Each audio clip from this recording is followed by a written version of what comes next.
Hi friends, Miss Ray here. I just wanted to take you through this mini lesson on the hook. So we'll be talking about how to write an engaging hook for your This I Believe essay. So something to think about is first the importance of a hook. Plato once said that the beginning of the work is the most important part of the work, and I think that this rings absolutely true when it comes to writing. It's really important that your audience is initially engaged before you even dive into the subject itself. So some functions of a compelling hook. You want to be sure that it really engages and captivates the reader. It makes us want to continue to read.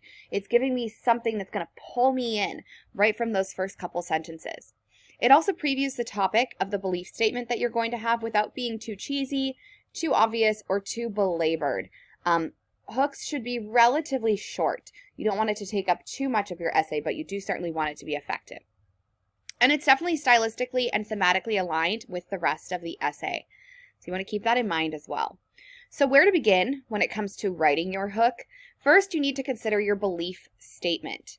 Generally speaking, when you're writing a hook, you want to consider your thesis, you want to consider your audience, you want to consider the style of writing that you're doing. What's the genre? Are you writing an argumentative analytical essay that's more academic in nature? Are you writing a stylized belief statement as you are here? So the first thing you need to do is think about the task itself and think about your belief statement first. This is going to set the foundation for the entire essay and will drive the decisions that you make throughout the writing process.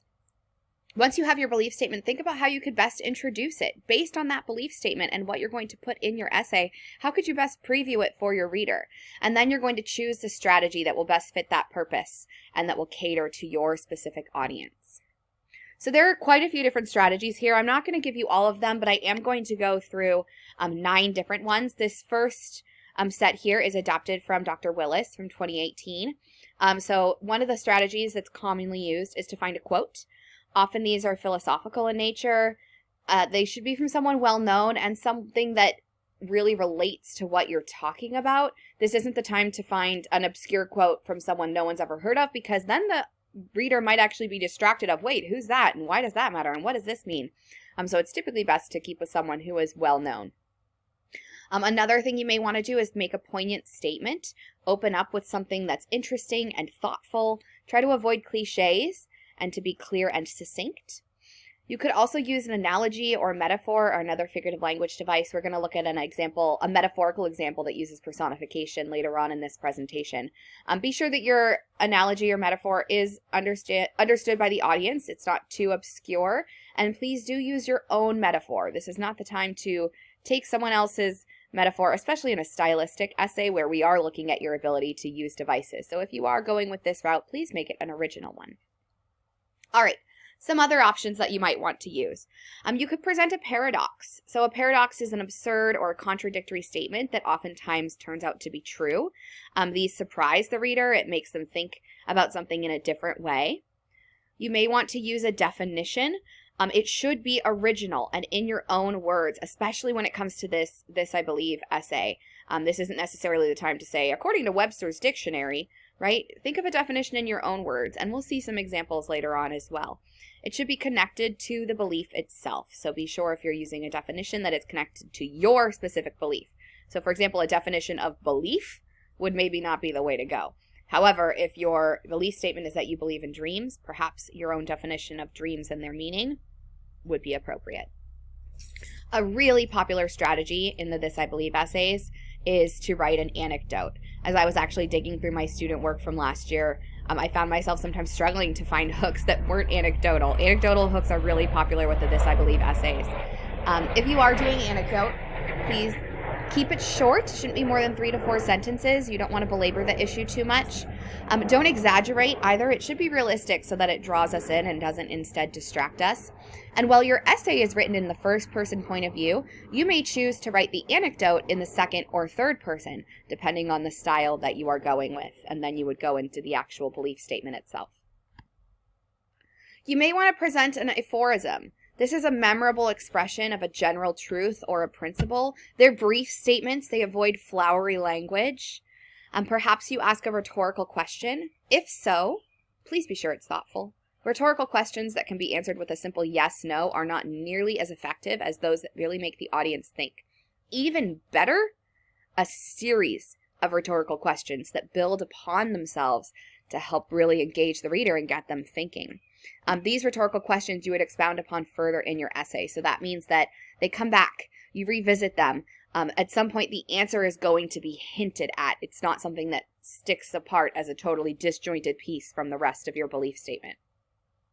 Another technique you may want to use is dialogue.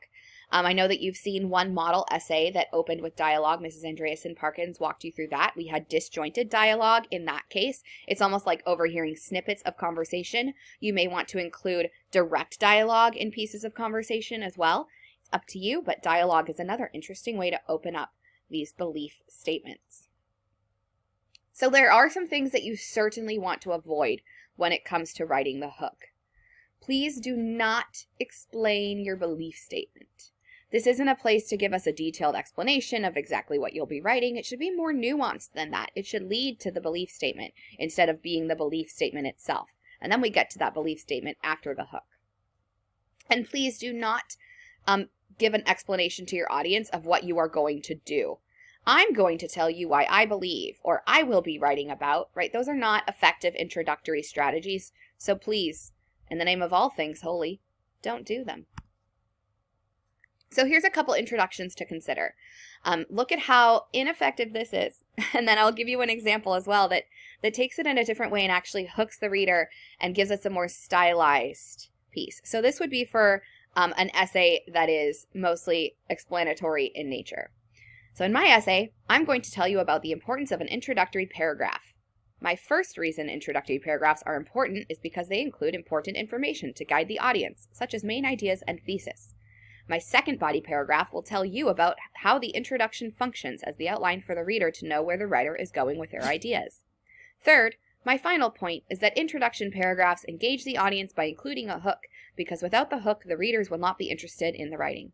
These are the reasons why the introduction is important to have.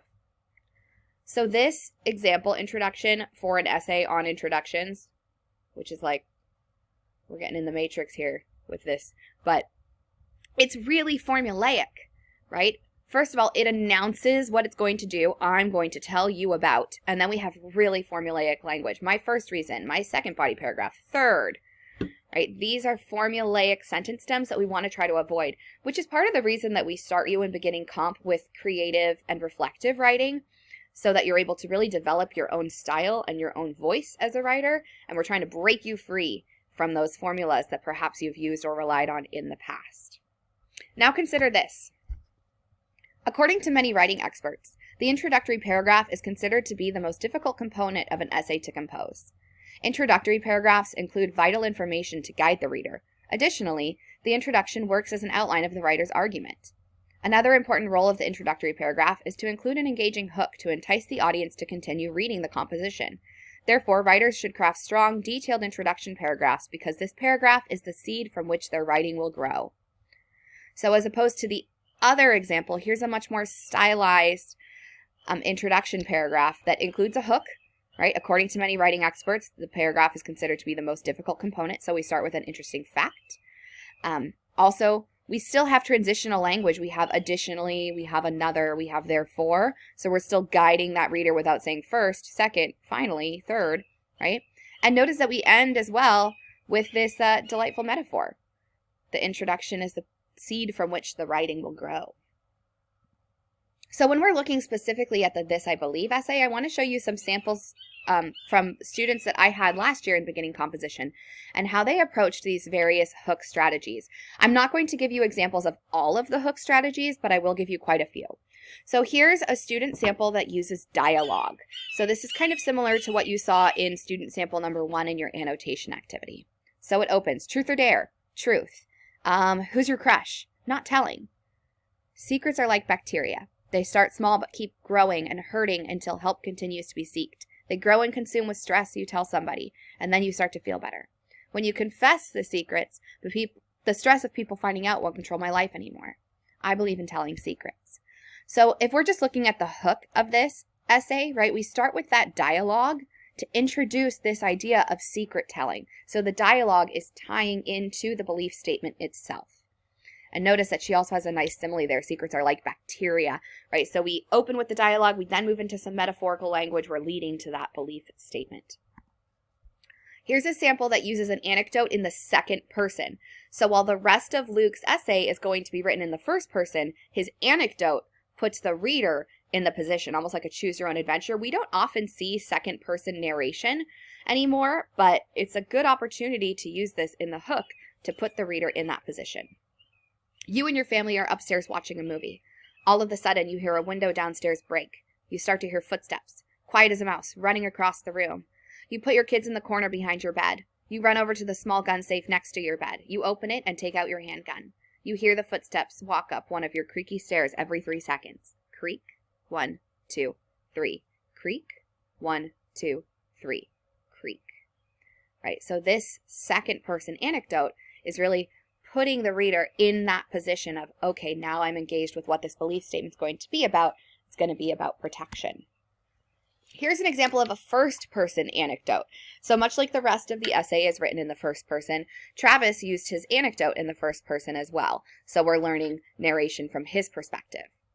Peeking out from behind all the bodies, I'm trying to catch my breath while watching this last play. This one play means everything. A goal means the finals, and no score means a long ride home, pondering all the little things that could have won it.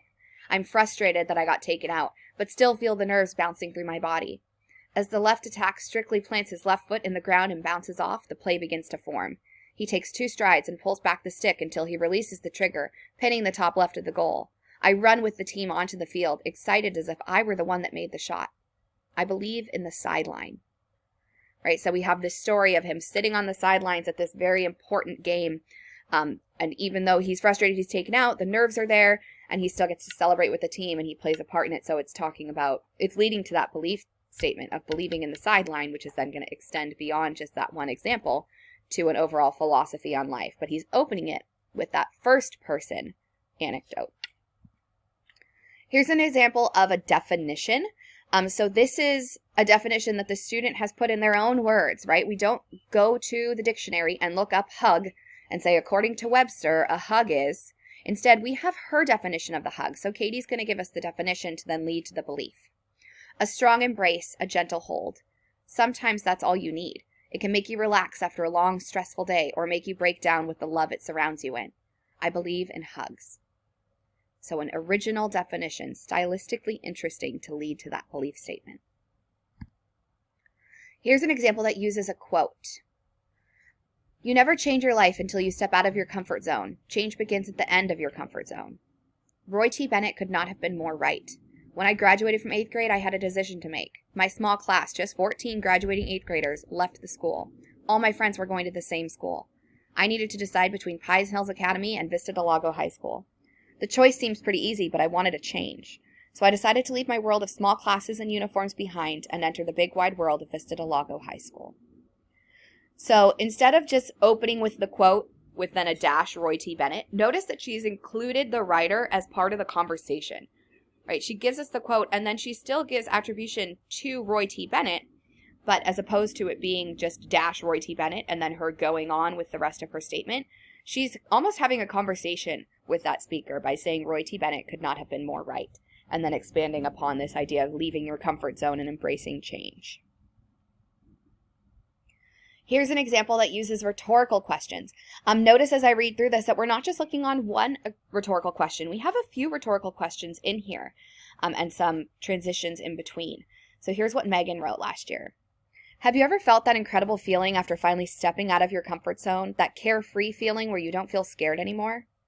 Just being proud of yourself after getting out of your comfort level, being able to open up to others, being at ease with them, being able to be your true self. That feeling, fulfillment, confidence, acceptance. That is the foremost incredible feeling you could ever encounter, like you're standing on cloud 9.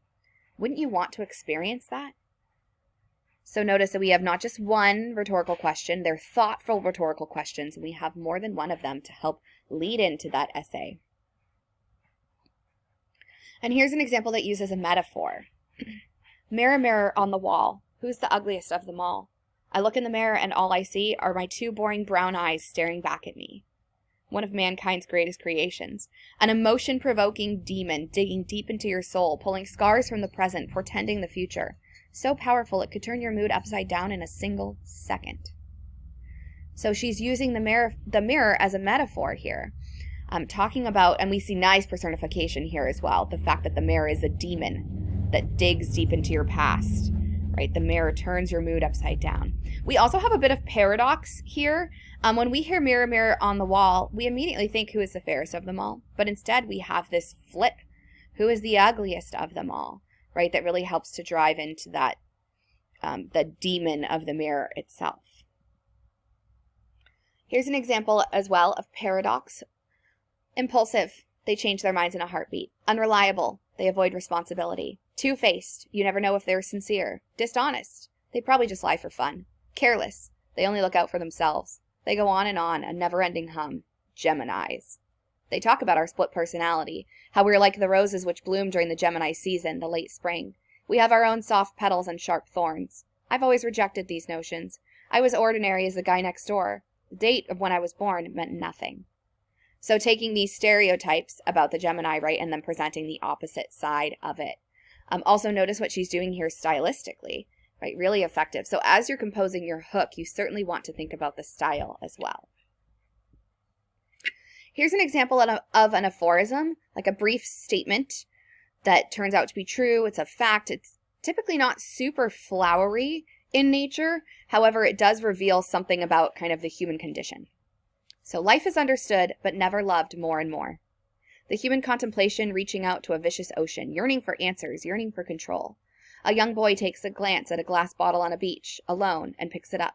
It breaks in his hand, and the shards of the past break apart and come together, giving the boy a scar of realization of the past and the future.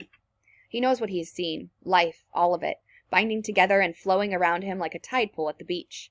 He knows the cries of the children of the land and the skies. A gull moans in pain, a sea turtle is on its final breath, a boy is scarred.